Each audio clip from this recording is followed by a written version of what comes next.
We are in Santa Ana, California, La Otra Osi.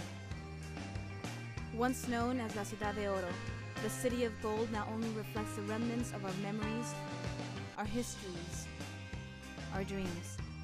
We see our people criminalized and our land seized in a process we call gentrification. These efforts displace our communities in a process to promote higher gains and profit. Our renaissance begins now, as we extract the gold buried deep within the ground on which we stand, not revealed in the books we read in schools.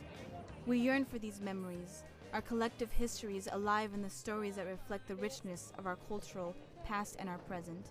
November 2nd of 2007 marks the revival of the Cine Yost after more than 2 decades of its closure. Para mí, regresar al Cine Yost después de 41 años, más o menos aproximadamente, fue como volver a revivir mi juventud. I did feel a lot of emotion, you know, it brought back a lot of nice memories when I was little growing. Because I basically grew up at the Yost Theater.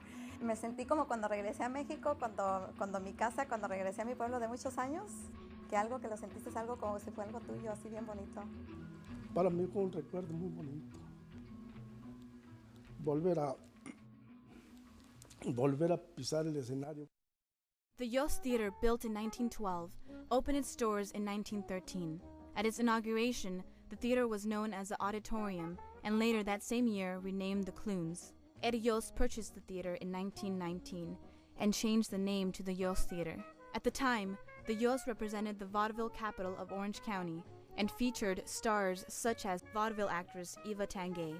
In addition to these acts, the theater presented English motion pictures. As the city became urbanized, more people moved to Santa Ana in search of secure year-round work. By 1900, a small population of Californios and Mexicanos settled in Santa Ana. Within the next 10 years, this population grew as the number of newly arrived Mexican immigrants increased. Manifestations of segregation in Santa Ana led to the creation of the barrios. Although Mexicanos settled throughout the city, by 1916, the highest concentrations resided within 3 barrios: Artesia, Delhi, and Logan. Santa Ana really has always been a major migrant point in the Mexican-American experience. You have a book like Reign of Gold talking about Santa Ana during the 1920s. Barrio life and identity thrived, yet the need for a true reflection of its people became apparent. American film criminalized and reflected a racist image of the Mexicano and Mexicana. Luis Olivos Sr., a pioneer as a Spanish film exhibitor, filled that void in the community. Mr. Olivas to me was very, very special. He was big heart, helped the community, and again, he entertained. Father felt that he could serve better la comunidad by being working at the State Theater, because in those times the Mexicano couldn't sit in the first floor. We had to sit in the second floor. My dad first leased the Princess Theater, which is about half a block from here. And my dad rented that theater, and from there, that closed down. The Princess closed down, and my dad went to the State, and he started renting the State where he used to work. My dad, from the Princess, he walked to the corner and looked at the Yost and says, "I want that theater." And he says, "That's my goal, I want to get that theater." He says, "Why that theater?" He says, "No, because that theater has everything. It has a tremendous stage, the capacity, and that's the theater would be great for Spanish-speaking films." And then in 1952, he was offered 1951, 1952, he was offered the Yost. I came home for lunch from school. I saw my dad lying, sitting on the chair with him, dying by the phone, because the phone was there at that time. It's still there.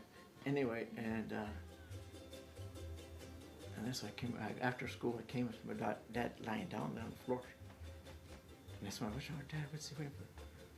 He's waiting for a call from the walker to see what. And so my dad just filled that void, de ver películas mexicanas. Fusing together his skills and talents while adding his passion for the arts, Olivos created the only Mexican theater in Orange County to feature Spanish-language films. El señor Olivo, yo me acuerdo que él siempre, junto con sus hijos, atendían el cine personalmente. Nunca tenían alguien más excepto por la gente muy conocida a ellos y que ellos admitían que les ayudaran. We used to advertise in all the county, todos los barrios, all the Hispanics, pass out the flyers and all that, the posters, all that. We used to come out of school, and my dad was out there in the car waiting for us to come out of elementary school. And it meant two things. Either where he was picking us to go, we were going to go on a trip to visit relatives or something, or we were going to go beat the bush with flyers. Go on, boom, boom, boom. 9% of the times, beat the bush. And by over the years, we knew cuando estaban los perros que mordían, and the perros we had to start running. But we did something very funny. We pretended like we were going to get a rock, and the perros would take off. It always worked, but there was a certain perro, Plasencia, that he didn't care. He kept on coming. So one of them le dimos sus buenas patadas. But he was always waiting for us on Tuesdays. So you have to remember, back then, there were no soap operas. I mean, way back, we did not have soap operas, las novelas de hoy. Yeah, we didn't have, La Gaviota, and, and we didn't have all those novelas. So the majority of the people would go to the movies on Wednesday, especially Wednesday, because that was estreno. The Yost was ground zero for the Latino community in Orange County, especially at a time when it was the minority, at a time where a lot of Mexicans or Latinos lived only in barrios, lived in segregated barrios. So about the time the Olivos family got the Yost and started screening these films, that was a big deal for everyone. That was a big deal to be able to spend a weekend or a weekday, go downtown, shop in all the shops in Santana, and then see, one movie, maybe two movies, see a movie star. At the time that the Olivos administered the Yost, Mexico was celebrating La Época de Oro del Cine Mexicano, the Mexican golden age of film. The Mexican golden age film was it was a great period. You couldn't go wrong. The movies. You had so many stars at that time. You just couldn't go wrong. This theater made history. Why? Because of the great legends that appeared in this theater. I'm talking about the creme of the creme. Mira cómo ando mi bien, muy dado a la borrachera y a la perdición.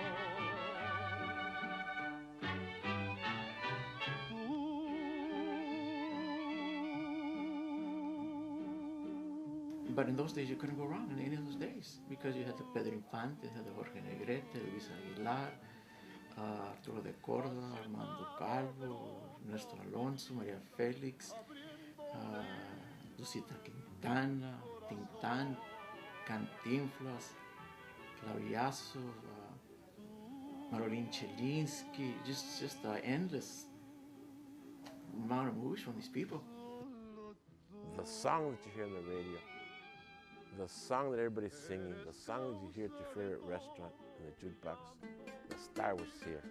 The Cine Yost became a central space for the family, lovers, friends, and the entire community. So they really reached the community in large. I mean, from, economics had nothing to do with it back then. It was whomever, the access was there. The Yost made entertainment for all families.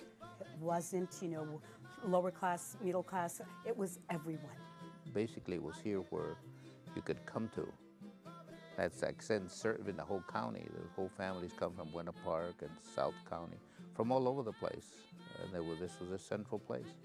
Y ahí se encontraban parejitas, muchos quizá ahí se conocieron, muchos iban